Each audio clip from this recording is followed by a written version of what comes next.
आइए, साक्षरता के साथ बहुत सी चीज़ें जुड़ी हैं।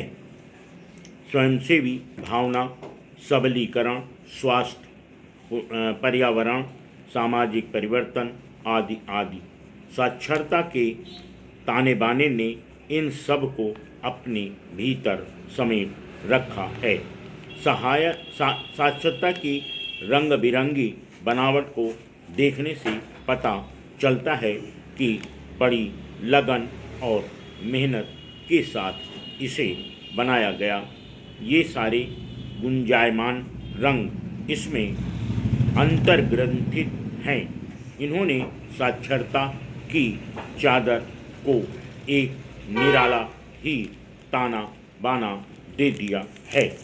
हमारे साक्षरता सैनिकों और जिला संगठनों ने प्रौढ़ साक्षरता की धारणा को संकुचित दायरे से बाहर निकालकर इसे अपनी संपूर्णता के साथ एक नया आयाम दिया है और इसे जीवन के साथ जोड़ा है। हम देख रहे हैं कि लोगों में बदलाव आया है। उन्होंने अपने ज्ञान की सीमा बढ़ाया है और नए अवसरों के द्वारा खोले हैं। हम पाते हैं कि साक्षरता आज किस प्रकार विकास के विषय से जुड़ गई है और हमारे स्वयंसेवी इसे आगे बढ़ाने में उत्साह के साथ लगे हैं। आज साक्षरता ने सभी वर्गों के लोगों को और पूरे समाज को नई ऊर्जा से भर देने में अपनी भूमिका निभाई है। खुशी और अचरज से हम देख रहे हैं कि अनेक सोते, चश्मे, झरने और उपधाराएं एक विशाल धारा में आ मिलती हैं कि यह ही एक ही आईने में कितनी सारी आकृतियाँ, कितने सारे सरोकार प्रतिबंधित हो रहे हैं कि एक ही जगह पर कितनी सारी सेवाएं आ मिलती हैं कि सारे विषयों की जो विशेष बात है एक ही बड़े सरोकार में समा जाती हैं और यह सरोकार है हमारी जनता की संपूर्ण साक्षरता। हमारे स्वतंत्रता सेनानियों ने आशा और निराशा के क्षणों में बीच अपना जीवन बिताया, मगर उनके इस दृढ़ विश्वास में कमी नहीं आई है कि एक दिन उनकी परम प्रिय, मातृ प्रिय धरती गुलामी की जंजीरों से मुक्त होकर रहेगी। देश के चारों कोनों में बिखरे हमारे साक्षरता सैनिकों को भी समय तमाम तरह के उतार चढ़ाव और दुख सुख का सामना करना पड़ा है। फिर भी उनका इस बात से भरोसा नहीं टूटा कि वह दिन दूर नहीं जब भारत की धरती पर संपूर्ण साक्षरता का सूरज उगेगा। हमारे स्वतंत्रता सेनानियों के होठों पर हर समय देशभक्ति का बोल वंदे मातरम रहा था। हमारे शिक्षार्थियों और स्वयंसेवकों के होठों पर जय साक्षरता का नारा रहता है। स्वाधीनता के लिए जोश और साक्षरता की उमंग दोनों का अपना ताना बाना अलग अलग समय में सामने आया है। नेक्स्ट महोदय, मैं प्रारंभ में प्रधानमंत्री जी को उनके प्रेरक अभिभाषण और आज के विचार विमर्श की शुरुआत करने के लिए धन्यवाद देना चाहूँगा। जैसा कि उन्होंने बताया, आर्थिक और सामाजिक नीतियों के संबंध में हमारी वैचारिक और अवधारणा संबंधी स्थिति में धीरे धीरे अभिसरण हुआ है।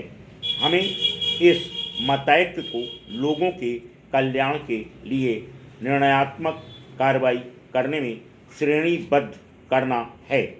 देश इस शीर्ष निकाय से हमारी सामूहिक राजनीतिक इच्छा शक्ति को अपने संसाधनों और ऊर्जा को राष्ट्र की भलाई के लिए इकट्ठा करने की दिशा में एक स्पष्ट संकेत देने की आशा करता है। कार्यसूची की पहली मद 10वीं पंचवर्षीय योजना के दृष्टिकोण पत्र के मसौदे पर विचार करना है। यह प्रस्ताव करते हुए कि 10वीं योजना जीडीपी विकास लक्ष्य 8% प्रति वर्ष होना चाहिए। हम निसंदेह अपने कार्य का विस्तार कर रहे हैं। हम यह इसलिए कर रहे हैं कि हम देश के लोगों की आवश्यकताओं और आकांक्षाओं की तात्कालिकता के बारे में पूर्ण रूप से सचेत हैं। हम समझते हैं कि यह प्राप्त किया जा सकता है। हम अपनी विकास दर अपनी स्वतंत्रता के पहले 3 दशकों में लगभग 3.5% से पहले 2 दशकों में लगभग 6% तक बढ़ाने में सफल रहे हैं। दृष्टिकोण पत्र में आर्थिक, सामाजिक और पर्यावरणीय आयामों को कवर करते हुए निगरानी करने योग्य लक्ष्य निर्धारित किए गए हैं। पहली बार, जैसा कि आप देख सकते हैं, पेयजल और प्राथमिक शिक्षा तक पहुंच जैसे मुद्दों और शिशु मृत्यु दर और मातृ मृत्यु दर अनुपात जैसे संकेतकों के संबंध में स्पष्ट लक्ष्य निर्दिष्ट किए जा रहे हैं। 10वीं योजना के दृष्टिकोण पत्र में इन लक्ष्यों का राज्यवार ब्यौरा दिया गया है, जिससे कि असमानताओं को कम करने के लिए अपेक्षित नीतिगत बल दिया जा सके। विकास को समानता और सामाजिक न्याय के साथ एकीकृत करने के लिए एक बहुमुखी दृष्टिकोण अपनाया गया है। कृषि विकास उपयुक्त रूप से योजना का एक प्रमुख तत्व है। रोजगार अवसरों वाले क्षेत्रों में तेजी से विकास करने पर भी अधिक बल दिया गया है। नीतिगत बाधाओं को, जिनसे रोजगार के विकास की हतोत्साहन मिलता है, दूर करना होगा। इन क्षेत्रों पर विशेष बल देने की जरूरत है।